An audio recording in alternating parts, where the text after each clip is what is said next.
Hey y'all, I'm Amber, welcome back to my channel, and today is another weekly wrap-up, films and books, and so we're just going to jump right into the films. So, last week I think I said that I wasn't going to talk about rewatches, but I think I will, just because there's going to be times where that's all I watch is rewatches, and this week I didn't get a chance to watch a film for the first time. I did borrow a film, but that is a rewatch itself. It will be the first time I've rewatched it, so I'm going to be very interested in my thoughts on that one. But I didn't get a chance to watch it this week. I could have watched it, but I'm wanting to watch it with my brother because he was with me when I watched it in theaters, and he didn't get a chance to see this one scene, which is my favorite scene, and I just want to see his reaction to it. So that's going to be happening, and that's why I didn't get a chance. Anyways, we're going to talk about the films that I did rewatch. The first film that I watched this week was Dirty Dancing, which I give 4.5 stars. It's a rewatch, of course. I'm not going to go into a lot of details and thoughts about the things. I'm going to talk about it a little bit here. So I find Baby Francis to be annoying a little bit, but I love Patrick Swayze and I love the dancing. Like any film that has dancing in it, I'm all for. Like I'll go and watch it. It can be a crappy film overall, but I also probably enjoy the dancing at least.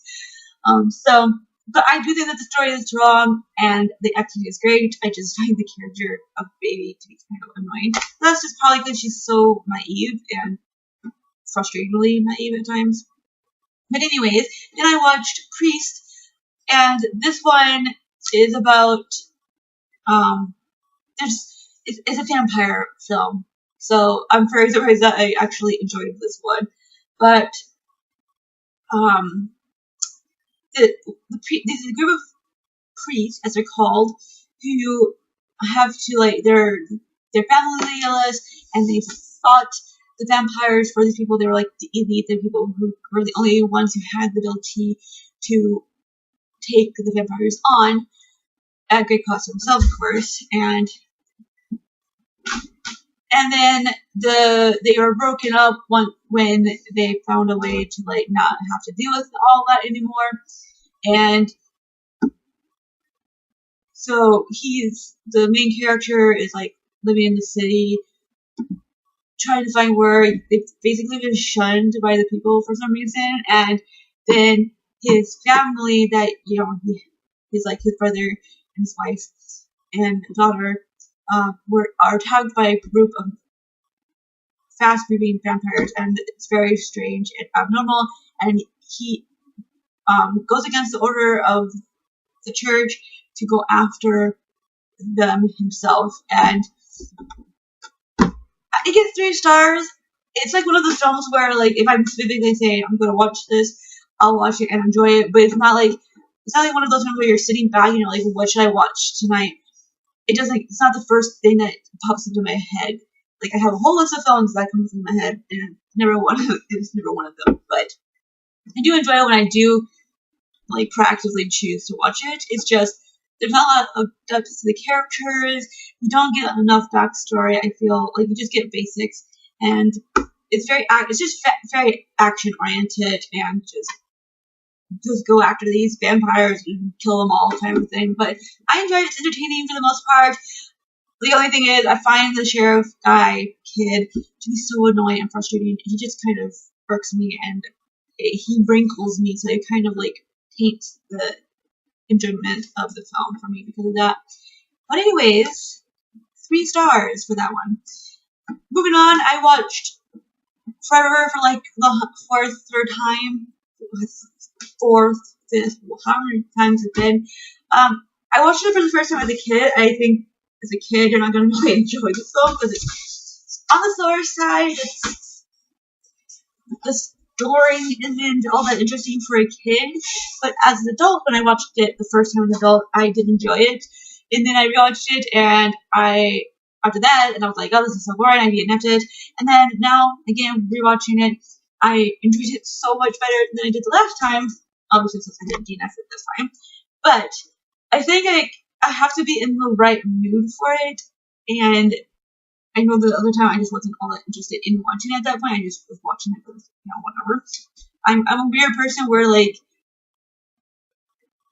I have my own way of watching my films. I don't like owning films that I'm not going to watch. Like, if I don't want to watch them and then I'll rewatch them, I'm going to like get rid of them. Like, I'm like that kind of person. I don't like having things that are not going to be used. So if I'm not going to watch it, if I'm not going to read it again, I might as well give it to somebody else who will. So anyways, I don't even know how I'm talking.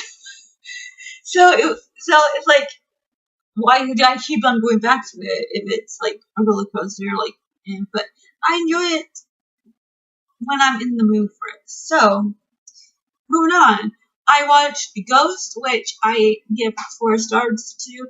I enjoyed it for the 100th time. Patrick Swayze is amazing. Demi Moore and Whoopi Goldberg, amazing. It's funny. It's great. The acting, the story is all that. I just think that they overdid with the afterlife aspect, which is why it gets 4 stars instead of 5. I just think that it's ridiculous and over the top and just like I just like it's so silly and it kind of disturbing a little bit. But yeah, that part just doesn't work for me. Then Ant-Man was my next rewatch, and I don't know what to think about this film. Like, I think it's very surface level, and it's not one of the better Marvel superhero films, and it gets 4 stars because it's good, it's entertaining, I had a lot of fun with it, but when you step away from it, it's like almost forgettable. So I don't know what to think about that.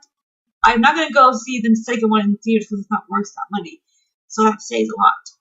Like, there's like certain films like I'm so excited about that I will go and see the theaters, and not one of them.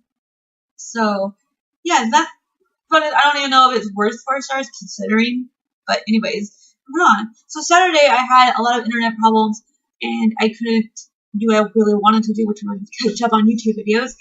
And so I ended up just reading, which I always read throughout the day, no matter what, when I'm watching YouTube videos. But I'm more so focused on reading because I didn't have internet. So in the afternoon, when I had finished with that book, I didn't have anything else to do because the internet was down. So I watched 2 films in one day. The first one was Jane Eyre, which gets 4 stars. Now, I know the issues with Jane Eyre, the story itself. I get it. I understand the issues. I really love this film. It's so beautifully done. I mean, of course, I enjoyed it considering that I enjoyed Pride and Prejudice, which was, I think, done by the same people. Because the feel and the way they filmed it is very similar to me when it comes to Pride and Prejudice and this one. And I just really loved how they filmed it. But I do know that I do know the issues with it. And like, it's not like I 100% loved this film. So it does get 4 stars. The second film that I watched last night was Rafter, which is so much better. I love Rafter. I love Drew Barrymore in this. I love the story. I think it's such a great interpretation of it because it's more realistic. It almost feels like this could be a real story, except for the fact that it deals with her becoming a princess, like, realistic as that. But they did it in a way that I love. I love this film so much. And it's actually a film that my dad likes a lot himself, and it's a romance film. And he is not really into a lot of romance films. Although, I think he is a romantic. I really do think he's a romantic at heart. But, yeah, so it's a film that both my dad and I love. And I was very happy to watch it. It's been a while since I've watched it. So this one gets 5 stars. So those are all of the films that I've watched. Now we're going to talk about the books. And I had, like, the best reading week ever. Now, it's not going to show it at first because I did DNF 3 books, but there are 2 books, one specifically, that blew me out of the water. And I'm just so excited to talk about it. But we're going to talk about my DNFs first. So the 2 first books that I DNF'd, I'm going to talk together because they have the same issue and it's the reason why I DNF'd it, although the second one has another reason for why I DNF'd it. But the two books are Woman of Silk by Gail Tsukiyama or Tsukiyami. I'm not really sure. Then the second one is The Toss of Lemon by Pema Vishwanath. And I'm really sorry if I pronounced these two authors' names wrong. I'm really sorry. But I have read a book by the author of Woman of Silk before. So I'm really sad because none of the books I've tried ever since has really worked for me. So it really hurts because I really enjoyed that one, and I was really hoping that I would find something else by her that I could enjoy, and it just hasn't worked out for me. So Woman of Silk is about a girl who's been abandoned by her family to the silk factories, and is all set in Japan, and she has to try to find a way to live through that. And then Toss of Lemon is set in India and is about a 10-year-old girl who gets married and then at the age of 18 is widowed. And in this case system, she has to shave her head, wear white, and return back to her family, I think. But the one thing in the system that she bucks is going back to her family. She ends up deciding to stay in her husband's home and run the land alongside the servant that her husband had hired for the purpose of his death. And it's about how these two hold the family together throughout the years, and the friendship that they build because of that. And also, no, I'm not even going to mention that part because I didn't get that far enough to have an opinion on it. But anyways, these two have the same issues as I mentioned, and that is that they tell the story instead of letting the story tell itself. So it's tell rather than show. And so because of that, it's like you're getting information after the fact, so you don't feel like you're getting a chance to be in the story, to really get to connect to the story and to the characters.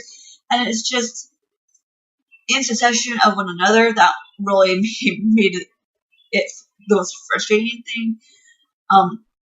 3 books in succession. Because the book that I talked about last week, the Ghost Bride, was the same thing, which I didn't mention, but she told rather than show also. So one after the other really has a huge impact of negativity. So it didn't give really a chance to feel like you're connected to the characters and to the story, and I couldn't deal with that. I want to get connected. I want to feel like I'm part of the story. I want to be fully immersed, and I can't get immersed into the story when it's told in this fashion. But the thing with the Toss of the Lemon that I did find even more bothersome was that I could feel the author's presence in this story, and it feels so weird that that would even be a thing when this is a fictional story. It's not even non-fiction, but I could feel the author throughout, and I'm just like, that shouldn't even be a thing. Like I shouldn't feel her in this story. Like I shouldn't feel her opinions. I shouldn't have that. Her presence shouldn't be there at all. And I felt it throughout. So I'm just like, I'm like confused about it because I'm like, why did you do that? Because like I understand her feelings about a child being married at 10 years old and the case system.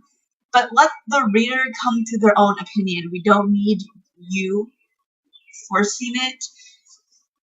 And the story will tell itself. Let the story tell your opinions. You yourself shouldn't be in there. So with that, it made it extra easy for me to DNF this one, even though The Toss of the Lemon was the one that I was most excited to read. I was like, so excited because it's set in India, which is a thing that I'm always going to be hooked on. And then you have the fact that the story itself is very interesting. And I do think that this author's writing is really good. I just think the way that she told the story and the fact that her presence was in it was a huge negative for me. So there you go.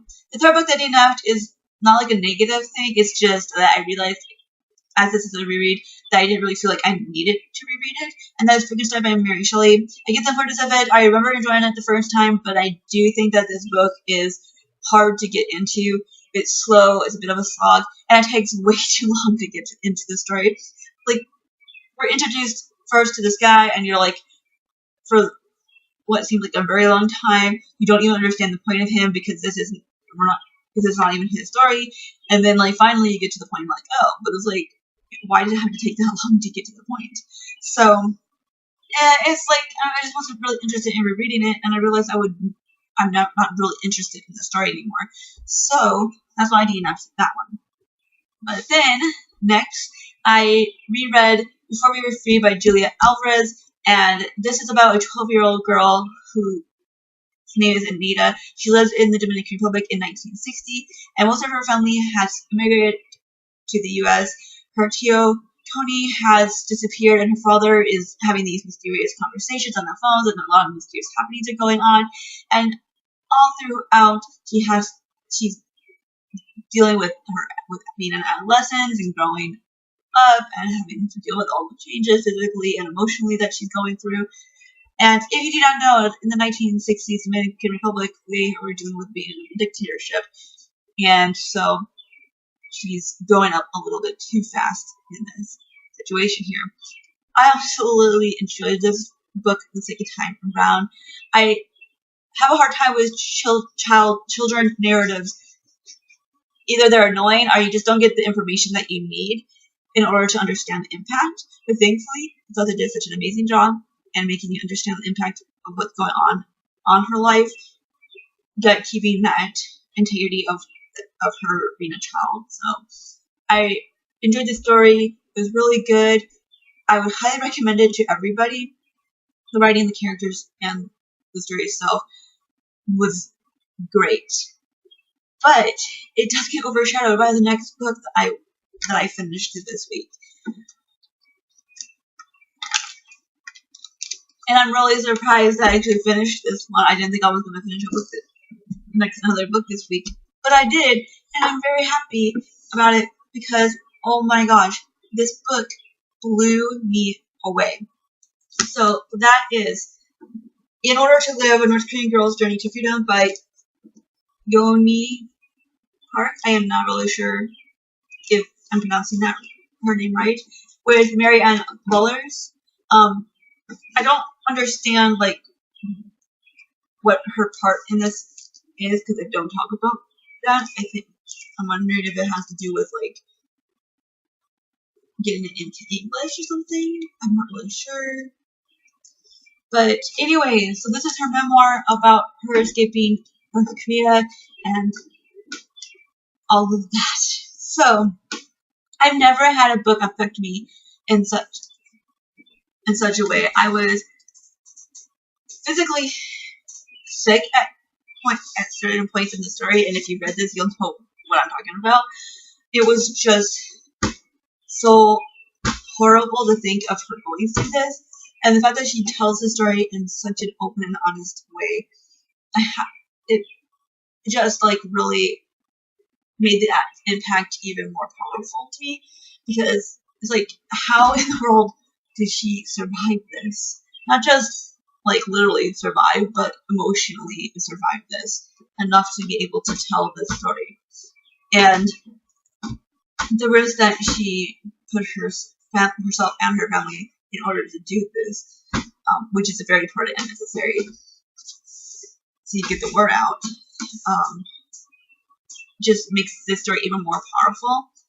I really cannot say my opinions on this in a coherent fashion because I've never been affected by a book, by a story in such a fashion. I was so moved and so affected by it. It was so powerful, so moving, and well told. Like the writing and everything. Like that in itself feels frivolous to even talk about because her story, it wouldn't have mattered, I think, if it had been written poorly. She was able to tell her story and get it across in an open and honest. So I can't talk about it. It's just like, even as I'm thinking about it, I'm I'm about to cry. We're just thinking about it because what she had to go through. And I think it's so important of a read. I think everybody who hasn't tried it yet should read it. It's a necessary thing. And I'm very glad that I didn't let my worry of the hype of this book keep me away from it, because I had been hesitating on this one because the hype was so huge that I was really worried that it was just all hype and no substance. And thankfully, I didn't let that get in the way of reading this. I knew that it was a necessary read and that this was a memoir, so I was more willing to pick it up. And it deserves all the hype. You just need to read it if you haven't yet. It's just so important, and her story is just so powerful and moving. And I'm just repeating everything I just already said because I just don't know what else to say. So we're gonna move on. But I'm currently reading a book that I'm just like, I'm not even sure if I want to continue on because it just feels so frivolous and silly after having read that one. So I'm currently reading Eat, Pray, Love by Elizabeth Gilbert.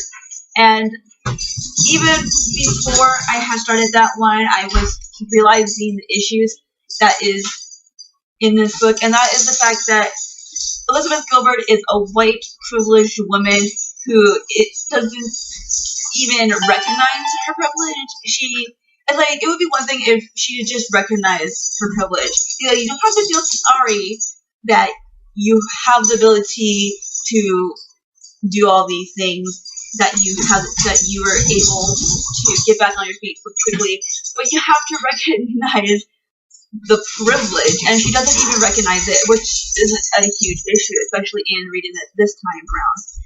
So the thing is that she was divorced, and because of how bad it was, she was lacking in funds. But she has a career to fall back on, and she doesn't seem to even recognize that fact. Like, you had a career, you had a job that would help you to bring back your finances, and that fact that it was so easy for you to get the money in order to travel just like that just goes to show your privilege. I mean, if it was somebody who was less privileged than you, would this have been as likely for them? I don't know. All I know is that it would have been nice. It would be nice if she recognized her own privilege. And I remember people talking about this when I read it the first time, and I just dismissed it. But as I'm reading it, I'm not seeing her recognizing it. I'm going to continue on. But after reading this memoir, I'm just like, this just feels so frivolous compared to this one. So I'm not even sure if I'm going to continue on with this one. Everybody needs to read this. It's so important. So very important. But this one is just white privilege all the way through it. And I'm really struggling to decide if I really want to continue on because of that. But moving on. I will be also starting another book. That's the wrong one. And with this one, it's fiction, so I'm okay with it. But in order to live, I need something that's going to be slightly on the lighter side. And all the books that I've picked from the library are not really on the lighter side. I don't know why I do this to myself. But this is the least heavy book I have, and that is The Cotton Queen by Pamela Morrissey. So I'll be picking this up today. And this is about a mother and daughter relationship, and you get both of their perspectives, which is something that I appreciate. I want both perspectives, and I rarely get that. It'll be very interesting. So the daughter doesn't want anything to do with her mother. She doesn't want to be anything like her mother. She believes that she is nothing like her mother, and her mother can't understand her daughter, I guess. So they're both dealing with all of that. But the daughter ends up moving back home after things didn't work out for her, and so it's about each of these people trying to understand each other.